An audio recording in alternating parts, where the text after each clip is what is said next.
Ikaw as good person, alam ko tinatanong mo, bakit laging nagtatagumpay yung mga taong gumagawa ng hindi mabuti?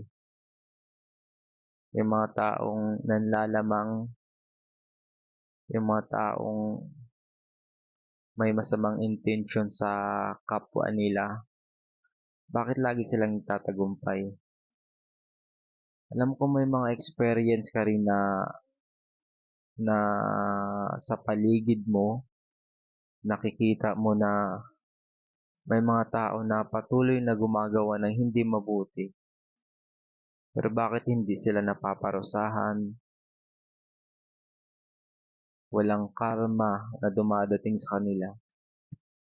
Alam ko minsan parang inaano mo na sobrang unfair naman. Sobrang unfair na parang hindi sila sinisita ng karma na gumagawa sila ng hindi mabuti. Nakakalungkot lang isipin na minsan kahit anong gawin natin, umiiwas sa kanila, nadadamay din tayo, nabibiktima rin tayo sa kanila. Minsan 'di ba nakakapagod yung